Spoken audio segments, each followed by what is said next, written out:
sexualidade ontem. Machismo. Predominava a opressão do homem sobre a mulher. As regras de comportamento sexual eram ditadas pelo homem e, como consequência, os homens adquiriram mais direitos do que as mulheres, ficando estas com mais deveres do que os homens.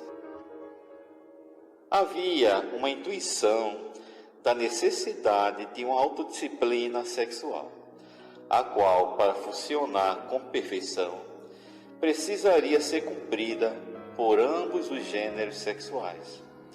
Porém, o gênero sexual masculino jogou toda a responsabilidade pela autodisciplina para o gênero sexual feminino, prevendo a necessidade de só se ter relações sexuais dentro do casamento, seja pela consequente gravidez, seja para que na relação amorosa conjugal os laços de afetividade amorosa amadurecessem, para que a família fosse construída com bases do amor e não simplesmente na sensualidade. Porém, os homens não quiseram comungar com as mulheres a abstinência sexual até o casamento. E assim foi gerado na sociedade um modelo de mulheres as quais serviriam aos homens solteiros, as prostitutas, sendo estas lançadas à margem da sociedade, sendo discriminadas, indignas de conviver na sociedade ao lado das mulheres de família. O egoísmo masculino gerou uma moral sexual hipócrita e perversa. A sexualidade hoje. Feminismo.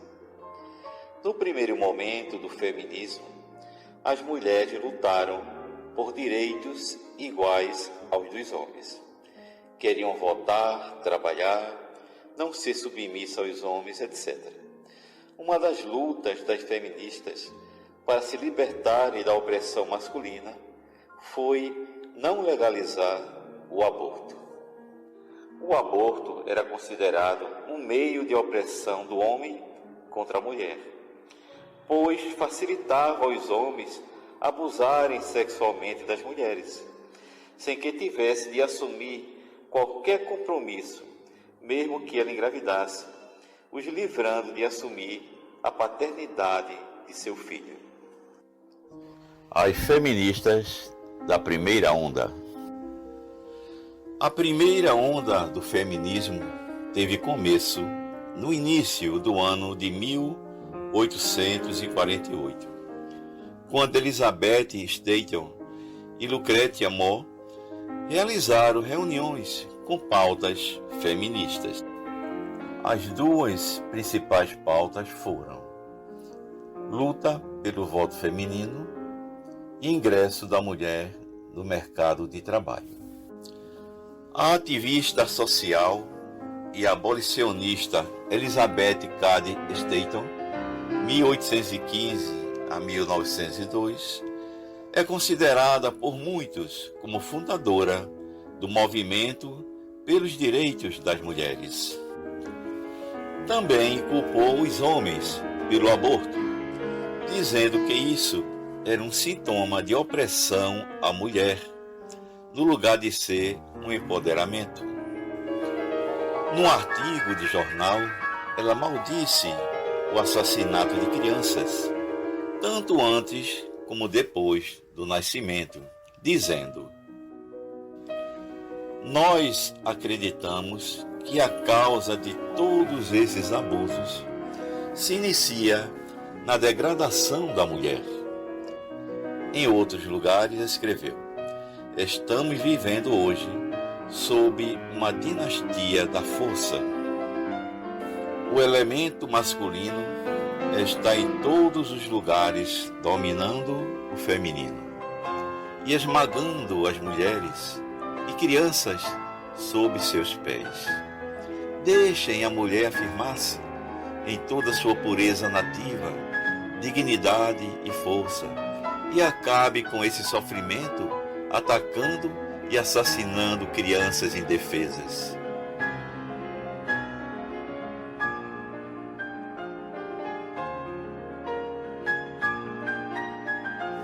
Elizabeth Cady Stanton, considerada por muitas como fundadora do movimento pelos direitos das mulheres.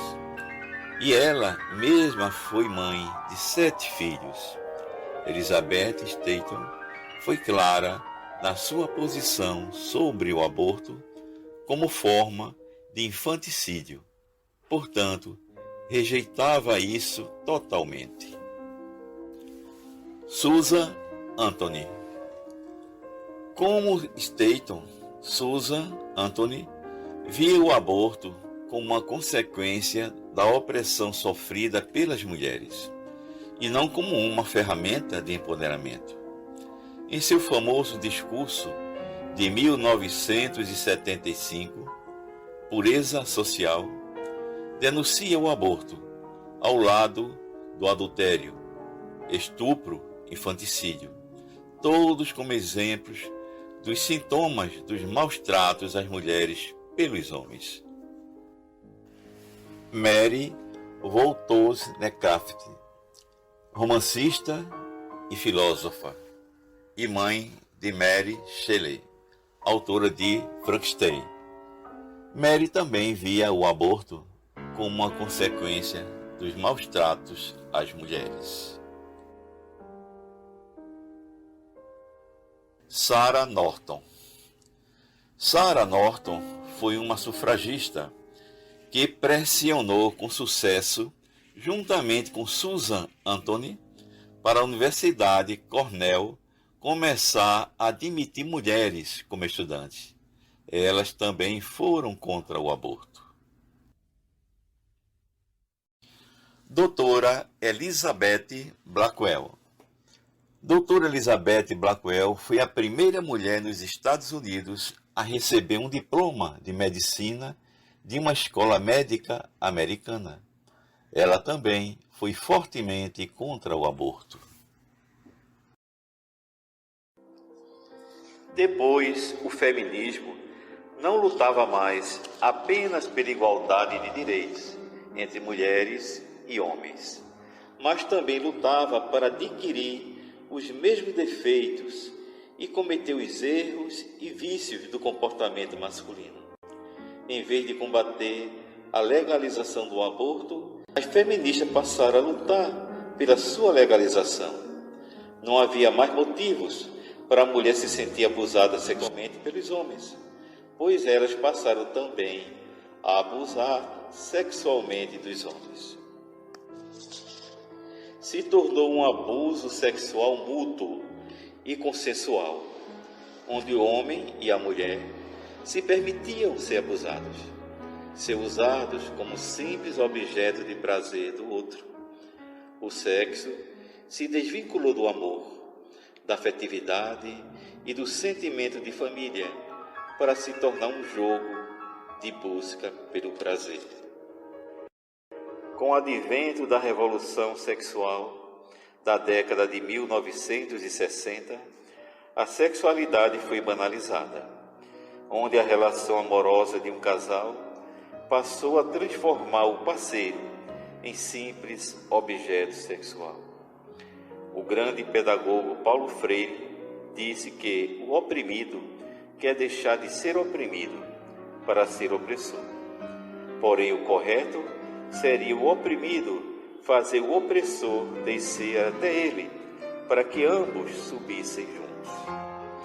No caso do movimento feminista, a mulher que era oprimida pelo homem deveria fazer com que o homem se sensibilizasse e fosse tomado de um sentimento de empatia pela mulher, se colocando no lugar dela, e assim ambos seriam colaboradores um do outro e não mais concorrentes.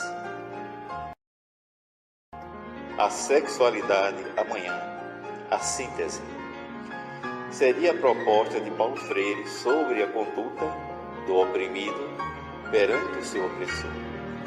Haverá uma conscientização mútua e a disciplina do comportamento sexual deixará de ser como foi no passado.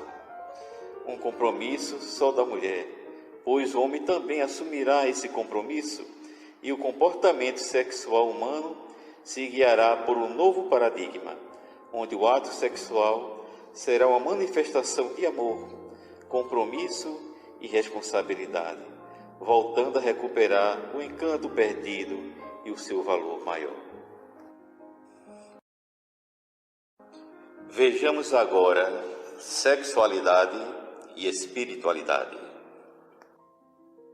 A banalização da sexualidade, ocorrida na Revolução Sexual dos anos 60, fez com que as relações amorosas conjugais perdessem o seu aspecto espiritual. A busca de sensações sufocou as emoções e os sentimentos ternos e amorosos dos casais. Como disse Rolomei, os casais de ontem sentiam receio da nudez corporal, mas não tinham receio de se desnudar espiritualmente um para o outro. Hoje os casais não têm receio da nudez corporal, mas têm o receio da nudez espiritual. O contato amoroso passou a ser apenas corpo a corpo, pele a pele, onde as almas não mais se encontram. Até a linguagem sofreu influência desastrosa com apologia ao aspecto animal da sexualidade. O uso da pornofonia, os palavrões que antes eram casos de exceção, hoje praticamente está se tornando uma regra geral. Tamanho foi o estado de banalização que atingiu a sexualidade. O linguajar chulo atinge crianças, jovens, adultos e idosos de ambos os sexos, anunciando o anestesiamento moral da consciência. Não estamos com isto desprezando os dotes físicos e sensuais do ser humano, mas alertando para que os mesmos sejam encarados como valores secundários e não primordiais dentro de um relacionamento amoroso conjugal.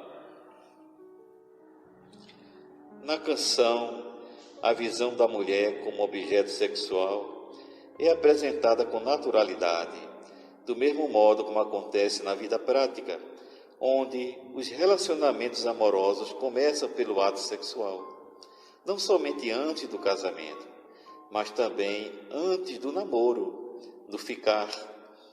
Antes não existia ficar. Isso era considerado prostituição, onde o sexo é buscado sem a participação do sentimento, do compromisso e responsabilidade. Quando falamos sexo, não estamos nos referindo necessariamente ao ato sexual em si, mas também aos beijos e abraços que antes eram exclusivos dos namorados, pois antes do namoro vinha a paquera, onde só havia conversa, sem aproximação mais íntimas como beijos e abraços. Como disse Viktor Frankl, o sexo é algo animal que precisa ser humanizado. Ele também chegou à conclusão, depois de ouvir as queixas de insatisfações sexuais em seu consultório, que quando se busca alguém para uma relação afetiva sexual, colocando a busca pelo prazer na frente, o prazer foge. O prazer é uma consequência e não a causa de uma relação amorosa conjugal. A busca deverá ser pela presença do outro, imbuído de um sentimento de amor e carinho, de um bem-querer pelo outro, e o prazer será uma consequência natural. Também foi perdido o senso de intimidade e privacidade sexual, principalmente na sociedade contemporânea, onde a síndrome do Big Brother está contaminando as pessoas que postam nas redes sociais o seu dia a dia, até mesmo as coisas mais íntimas e particulares. Não raro, encontramos um casal de namorados, onde o rapaz e a moça se beijam na boca em uma fila de ônibus, a um palmo de distância de uma senhora de meia idade, como se aquele ato afetivo sexual fosse a coisa mais banal do mundo. como quem está simplesmente tomando sorvete. E neste caso em particular, que eu presenciei, o rapaz achou pouco e foi descendo a sua boca até o pescoço da namorada, a qual se contorcia toda a um palmo de distância da senhora e na frente de todos que estavam naquele terminal de ônibus. Os princípios psíquicos do íntimo e do exposto. Estes princípios estabelecem o equilíbrio entre o nosso mundo interior e o nosso mundo exterior, nos dando uma noção do que é público e do que é privado. Sem esse equilíbrio, ficaremos jogados num vácuo, sofrendo um estado de alienação da nossa personalidade. Amor e sexualidade. No primeiro momento histórico da moral sexual, o ato sexual, por uma questão lógica, era algo privativo do casamento. Longe de ser uma simples convenção social, era algo guiado por uma motivação racional, visto que relação sexual e gravidez andavam de mãos dadas. Era uma questão de honra e senso de responsabilidade que o casal assumisse o compromisso de criarem juntos o filho gerado. Sendo assim, sexo e casamento eram inseparáveis. Com a evolução dos tempos, apareceram os recursos anticonceptivos, assim como preservativos, pílulas anticoncepcionais, etc. Juntamente com os movimentos sociais da revolução sexual, reivindicando a liberdade sexual da mulher, a qual, por sua vez, amplia a libertação sexual do homem, não ficando mais esta liberdade do homem restrita à prostituição. Teoricamente, a liberdade sexual da mulher iria acabar com o comércio da prostituição. Porém, isso não ocorreu, nem tampouco reduziu o número de profissionais do sexo. Surgiu um outro modelo de namoro, onde os casais de namorados mantêm relações sexuais, deixando de ser um ato algo exclusivo do casamento. Poderemos afirmar que a nova conduta sexual se tornou mais justa e mais ética, visto que deveria abolir a prostituição. Porém, por incrível que pareça, a prostituição não foi abolida, mas cresceu em número e em sofisticações tecnológicas na era da internet.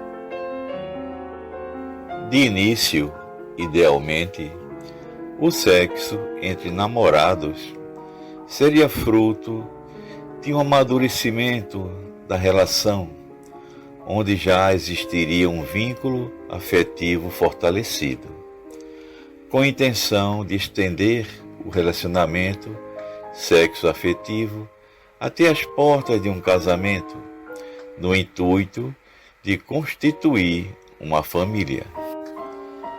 O que aqui denominamos de casamento não é necessariamente um casamento religioso, nem uma união civil, mas também qualquer união estável, mesmo que não seja oficializada. Sociologicamente, o casamento é uma instituição. Religiosamente, o casamento é um sacramento. Do ponto de vista religioso natural, a sacralidade do casamento independe das instituições religiosas, mas é um compromisso assumido pelo casal entre si e Deus. O casamento religioso é um ritual que expressa a religiosidade da união conjugal, enaltecendo o seu aspecto sagrado, nos chamando a atenção para o vínculo com Deus. Na maternidade é concretizado o vínculo invisível entre o mundo material e o mundo espiritual, pois se torna simbolicamente um portal sagrado entre a terra e o céu, abrindo passagem ao espírito que vai encarnar. O casamento civil existe para garantir os direitos civis e jurídicos do casal na sociedade. Sobre isso nos diz Allan Kardec: imutável só há o que vem de Deus. Tudo o que é obra dos homens está sujeito à mudança. As leis da natureza são as mesmas em todos os tempos e em todos os países. As leis humanas mudam segundo os tempos, os lugares e o progresso da inteligência. No casamento, o que é de ordem divina é a união dos sexos, para que se opere a substituição dos seres que morreram. Mas as condições que regulam essa união são de tal modo humana que não há no mundo inteiro, nem mesmo na cristandade, dois países onde elas sejam absolutamente idênticas, e nem onde não haja, com o tempo, sofrido mudanças. Mas na união dos sexos, a partir da lei divina material, comum a todos os seres vivos, há outra lei divina, imutável, como todas as leis de Deus, exclusivamente moral, a lei de amor. Quis Deus que os seres se unissem não só pelos laços da carne, mas também pelos da alma, a fim de que a afeição mútua dos esposos se lhes transmitisse aos filhos, e que fosse os dois, e não um somente, a amá-los, a cuidar deles e fazê-los progredir.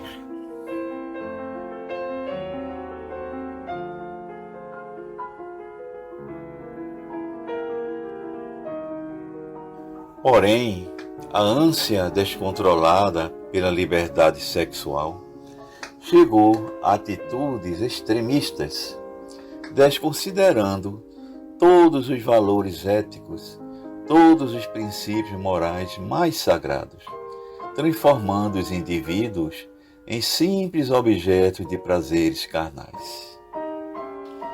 Não ficando satisfeitos com a liberação do sexo entre namorados, antes do casamento, passaram a querer liberar o ato sexual antes do namoro, ou seja, o ato sexual praticado entre amigos, entre colegas e até com recém-conhecidos. Esses movimentos extremistas surgiram entre as décadas de 1960 e 1970. E assim, a revolução sexual deu origem a um movimento que teve 3 fases. Esse movimento desconecta o sexo do amor e de todo e qualquer compromisso e senso de responsabilidade. Primeira fase: amor livre, sexo livre, surgida no movimento hippie. O filme Hair representa bem esta situação da promiscuidade sexual, onde uma adolescente hippie de 16 anos fica grávida sem saber quem é o pai da criança. Segunda fase: amizade colorida. O mesmo sexo livre do movimento hippie, porém surgiu fora do movimento, invadindo a sociedade comum com o novo nome amizade colorida. Surgem também outros movimentos mais radicais, onde a relação sexual é praticada entre todos os membros de uma mesma família, onde seria praticado também o incesto. Na época, um psicólogo publicou uma crítica em uma revista de psicologia dizendo que isso era uma aberração antropológica. Ao aparecer o surto da AIDS com o vírus HIV, em 1982, foi chamada a atenção da sociedade para mudar os seus hábitos sexuais. Nos anúncios de alerta de prevenção da doença, uma das advertências era que as pessoas tivessem apenas um parceiro sexual. Terceira fase: ficar. Porém, após o controle da doença pela medicina, o movimento do amor livre retorna com um novo nome: ficar, onde aquele que ficava passara a ser chamado de ficante. O ficar é um namoro sem compromisso, como era a amizade colorida e o amor livre dos hippies. Antes da revolução sexual, haviam 4 estágios naturais do relacionamento sexo-afetivo, assim como paquera, representa o estudo do terreno, representa a aproximação, da qual poderá dar em namoro ou não. Nesta fase, não há beijos nem abraços.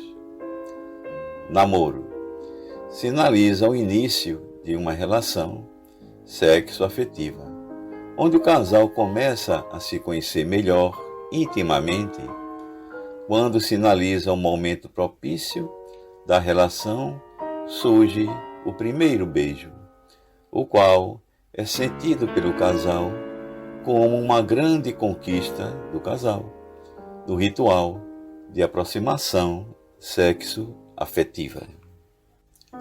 Terceiro, noivado. Sinaliza um momento mais amadurecido da relação, onde já existe do casal um compromisso maior, onde o casal já faz planos para o casamento. Quarto, casamento. Sinaliza um momento de maior intimidade sexual para o casal, e o ato sexual é consumado. Num sentido do casamento natural, o termo casamento é usado para designar o momento da primeira relação sexual, independente da oficialização do matrimônio.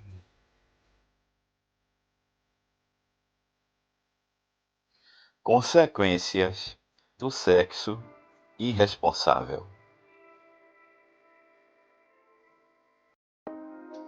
Uma outra consequência negativa da banalização sexual foi o número crescente de meninas e adolescentes grávidas, sem que exista nenhum relacionamento amoroso sério, cooperando para a desestruturação familiar.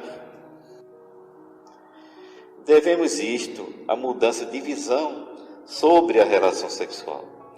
Se antes o ato sexual estava intimamente associado à gravidez, ao casamento e à constituição familiar, o que lhe dava um quê de sagrado passou a ser encarado como uma pura diversão. O pior é que alguns educadores sexuais incentivam essa forma de ver o sexo.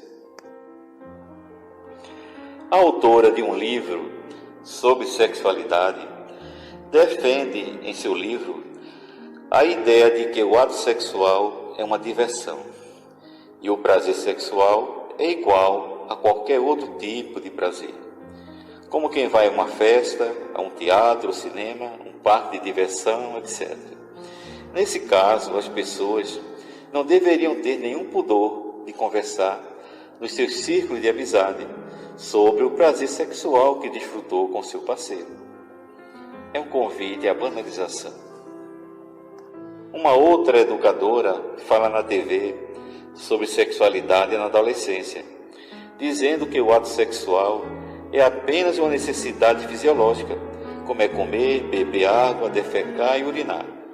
É uma visão reducionista da sexualidade, pois qualquer pessoa instintiva e intuitivamente sabe que uma relação sexual é muito mais do que isso, inclui cargas psicológicas e emocionais profundas.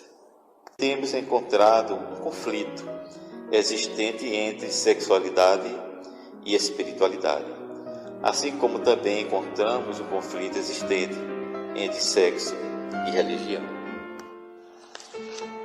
Embora muitas vezes sejam apresentadas como sendo duas coisas antagônicas, a sexualidade e a espiritualidade são duas coisas intimamente interligadas. No mundo objetivo e material, vemos no sexo uma porta interligando o mundo físico com o mundo dos espíritos, no processo da gravidez, onde a reencarnação se torna possível. Porém, a conexão entre sexualidade e espiritualidade é muito mais íntima. É como a luva e a mão, onde a luva é a sexualidade e a mão é a espiritualidade. Podemos afirmar que em cada átomo de energia sexual existe um núcleo de energia espiritual, que é a alma do sexo, querendo se libertar, querendo se expandir, tal qual a planta dentro da semente ou o pinto dentro do ovo. Uma ideia equivocada que se desenvolveu entre muitos religiosos é que o sexo, mesmo no casamento, é um pecado. Porém, no casamento, o sexo é um pecado permitido, porque é necessário para a reprodução da vida humana. Essa ideia equivocada não nasceu por acaso, mas sim por uma intuição mal interpretada. A intuição, em verdade, dizia que o sexo é algo transitório, enquanto o amor é algo permanente. O pecado acontece quando queremos tornar o sexo algo permanente. A interpretação equivocada fez com que alguns religiosos considerassem o sexo inteiramente pecaminoso.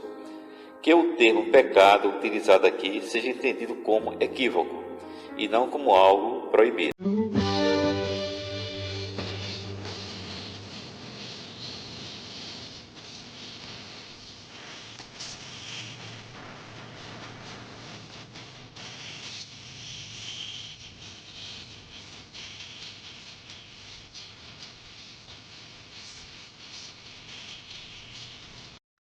O fato dos balões de São João oferecer riscos de incêndio e de ter causado incêndios passou a ser proibido por lei em algumas localidades. Porém, não se deve negar a beleza dos balões. O mesmo se dá no caso da moral e da censura sexual. Demonizar o sexo é algo antinatural. Do mesmo modo, dizer que os balões de São João são feios, desconsiderando seu aspecto poético, também é antinatural. É preciso saber separar o joio do trigo.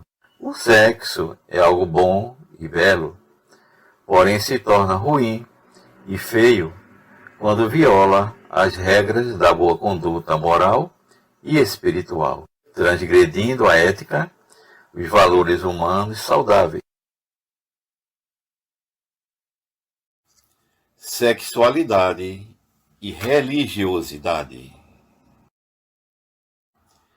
Embora as vibrações carnais do prazer sexual seja algo sublime e de origem divina, ainda é um estágio bruto da energia psíquica do ser, a qual precisa passar por um estágio de depuração. é semelhante ao processo realizado em uma estação de tratamento d'água, onde a água bruta, captada do rio, passa por um processo de purificação e depois é canalizada para um reservatório, para daí ser distribuída para o consumo da população.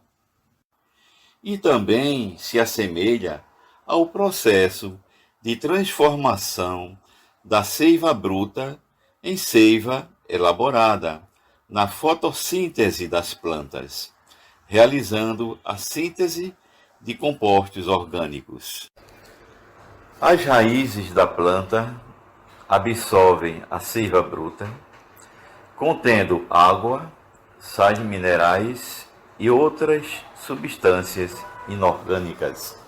As folhas da planta, recebendo a luz do sol, produz um líquido através da fotossíntese, convertendo energia solar em energia química, realizando a síntese de compostos orgânicos denominada de seiva elaborada. No momento de prece, entramos no estado de consciência sintonizado com o psiquismo divino, no qual vivenciamos momentos de emoções sublimes e sentimentos espiritualizados. Já no momento de uma relação sexual, vivenciamos um outro tipo de psiquismo, inerente a uma condição mental e emocional de sensualidade. No primeiro caso, é uma energia elaborada, enquanto no segundo caso, é uma energia bruta. O estado bruto da energia não é permanente, mas sim um estado transitório, o qual será transmutado em energia elaborada, atingindo a condição de energia sublimada. É todo um processo transformador, evolutivo da energia psíquica, partindo de um estágio bruto, gerando sensações, e vai evoluindo, gerando emoções e sentimentos sublimes.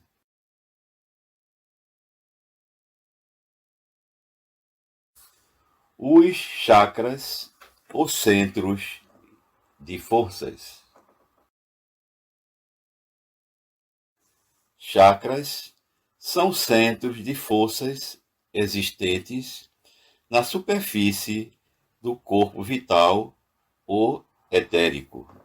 Existem vários chakras do nosso duplo etérico. Porém, os estudiosos elegeram aqueles considerados mais importantes. O número dos mais importantes variam de acordo com as escolas ou autores. Os números variam em 7, 8 e 10 chakras. Há autores que não mencionam o centro genésico, enquanto outros não mencionam o centro básico. Porém, para o estudo da sexualidade, é fundamental a inclusão de ambos os centros de força, pois existe entre ambos uma grande interação no processo de transmutação energética.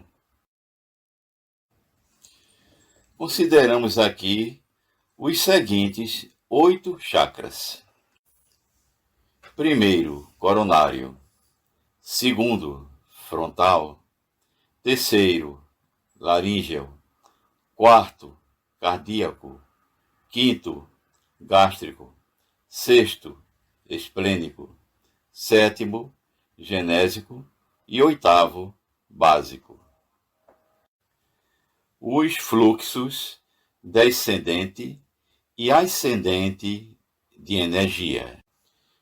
Os caminhos de descensão e de ascensão da energia espiritual é a descida do estado espiritual para o estado material e a subida do estado material para o estado espiritual. Acontece um fluxo descendente da energia do seu estado divino e espiritualizado para um estado carnal e materializado, para depois retornar num fluxo ascendente ao seu estado divino e espiritualizado. A consciência da divindade atua no coronário e adormece no básico. A consciência espiritual vibra, desperta no coronário e vai descendo até o básico, onde adormece, caindo na inércia. A energia espiritual entra pelo chakra coronário e desce pela espinha dorsal, passando por todos os chakras até adormecer no chakra básico.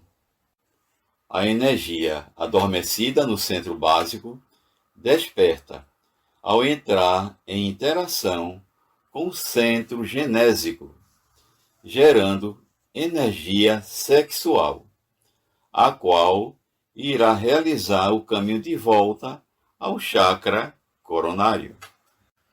E nessa escalada vai se transformando em energias mais rarefeitas, assim como energia vital, energia intelectual, energia emocional e energia espiritual, retornando ao seu estado inicial de consciência divina do amor. A energia no centro coronário se encontra no seu estado mais refinado e sublime.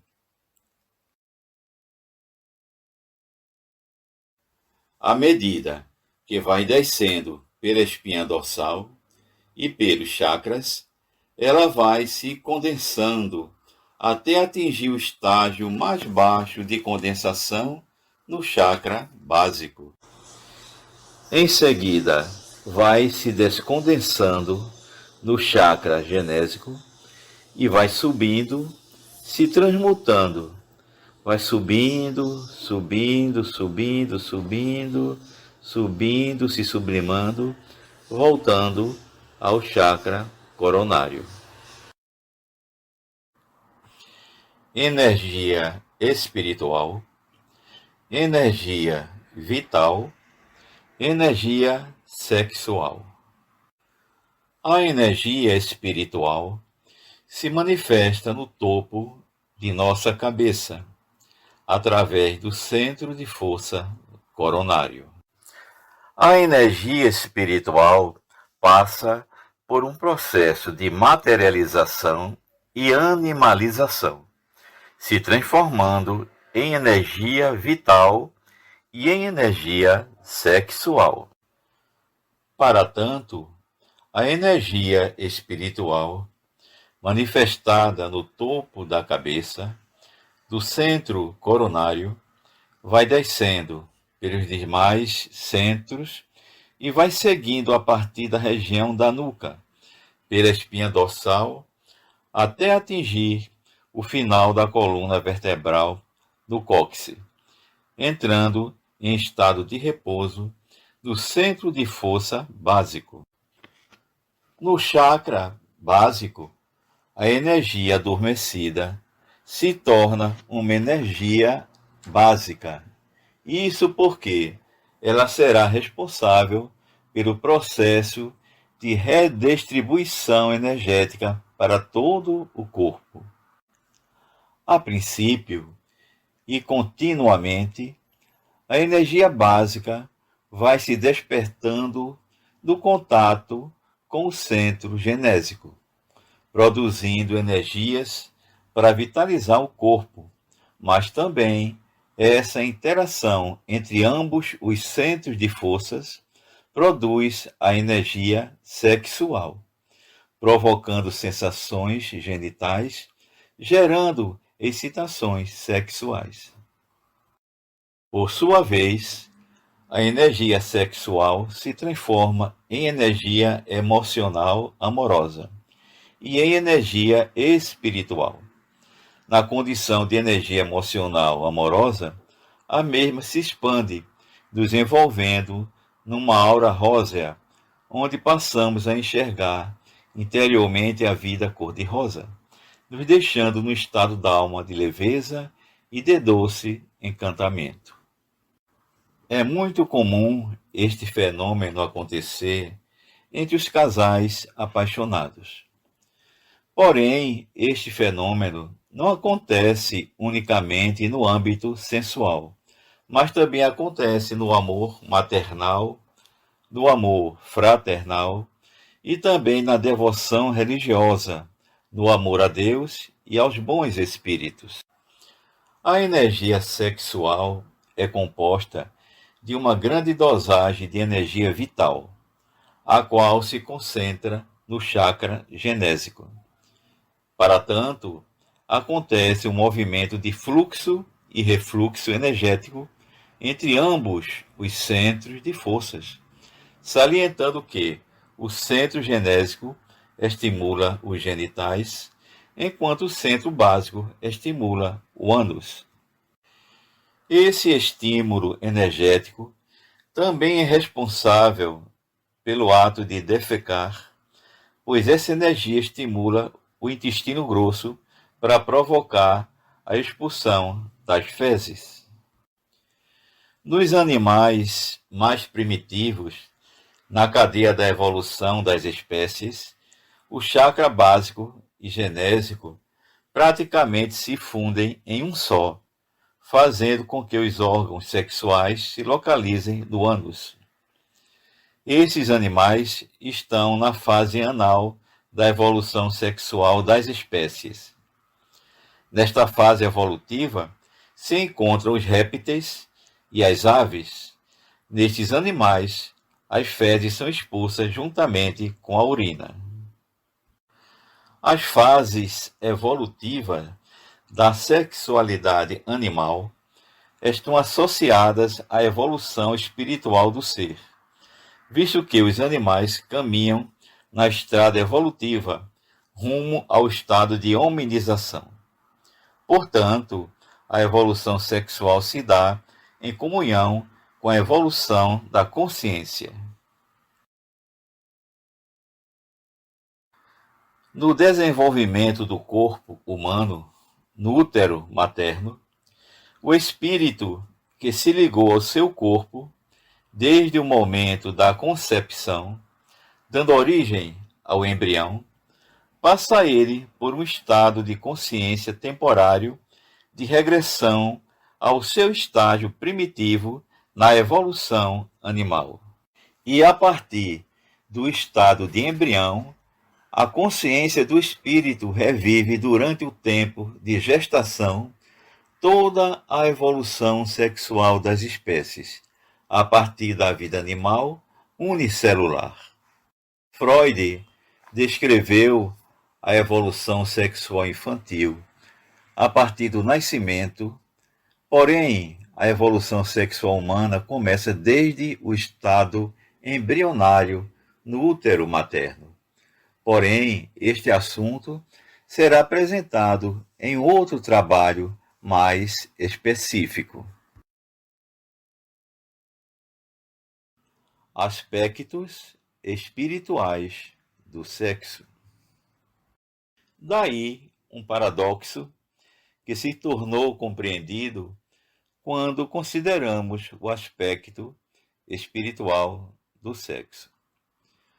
Os estímulos sexuais são ações de despertamento de nossa consciência espiritual, adormecida na materialidade. A partir do reino animal, a nossa consciência espiritual começa o seu despertamento pela excitação sexual, a qual sempre deve ser encarada como algo sublime. A nossa natureza animal recebe o influxo da nossa natureza espiritual através da nossa natureza humana. É o divino atuando em nossa consciência através das sensações físicas corporais mais íntimas em conexão com a intimidade de nossa alma. Pelo fato de o sexo ser, na sua essência, uma manifestação de amor, não vamos cometer o equívoco de desejar fazer sexo com várias pessoas, no intuito de estarmos assim amando as pessoas. Desse modo, estaremos querendo validar a poligamia. O amor, na sua essência espiritual, é algo de valor qualitativo e não quantitativo. Façamos uma analogia da situação com um baile, onde existem centenas de pessoas dançando ao som de uma bela música. Em um momento, todos estão dançando aos pares, onde cada casal compartilha a dois aquele instante de encantamento. Em outro momento, todos estão dançando soltos, individualmente, sem nenhum contato físico. Em outro momento, todos estão insatisfeitos e decidem dançar com todas as pessoas presentes ao baile. Imaginem o absurdo, a dificuldade de se concretizar esta ideia. Cada um teria que dançar com centenas de pessoas. Imagine o desgaste de energia.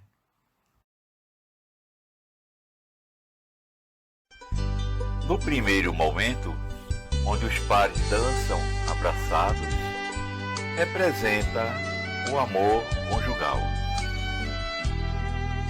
No segundo momento, onde os pares dançam soltos, representa o amor espiritual.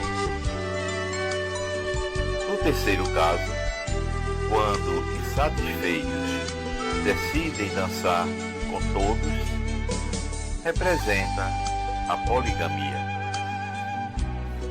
onde a quantidade tem prioridade sobre a qualidade. O grande equívoco da poligamia é querer tornar universal aquilo que é particular. É tentar fazer com que o material possua as virtudes do espiritual.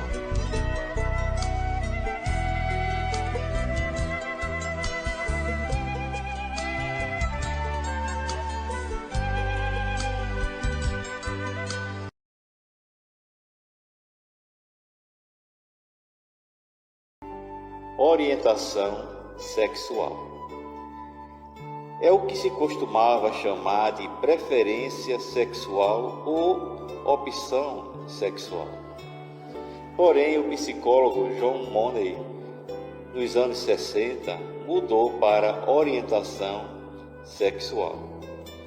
Significa a direção do desejo sexual e afetivo, se é para um homem ou se é para uma mulher. Quando a orientação sexual é para alguém do mesmo sexo, se denomina homossexualidade. E se a orientação é para ambos os sexos, se denomina bissexualidade. E se é para o sexo oposto, se denomina heterossexualidade. Na heterossexualidade, existe uma harmonia entre a identidade sexual e a orientação sexual. Já na homossexualidade, existe um conflito no aspecto anatômico sexual, pois os órgãos sexuais semelhantes não se encaixam para o ato sexual. Antes de finalizar este vídeo, vejamos o que diz o médium Divaldo Franco do livro Sexo e Consciência.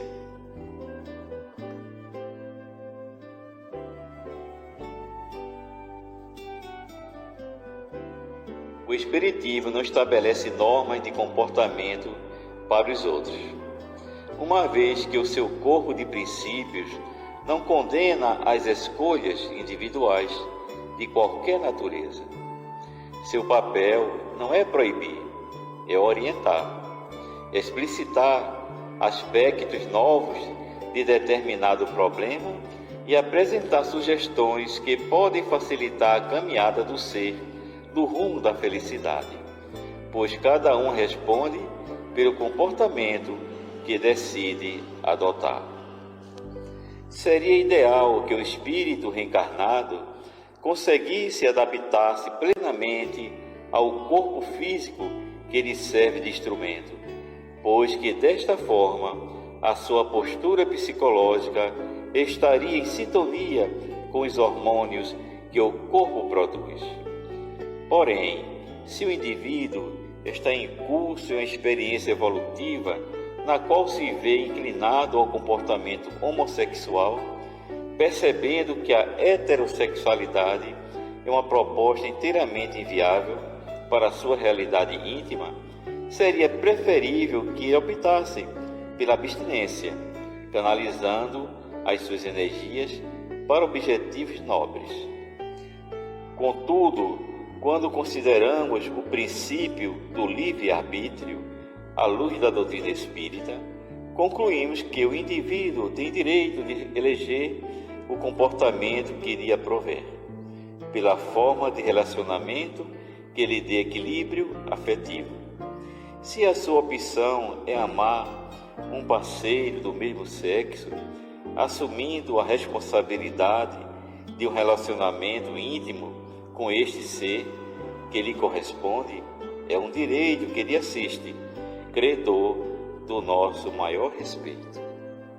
E é compreensível que ele eleja a orientação sexual que lhe pareça satisfatória.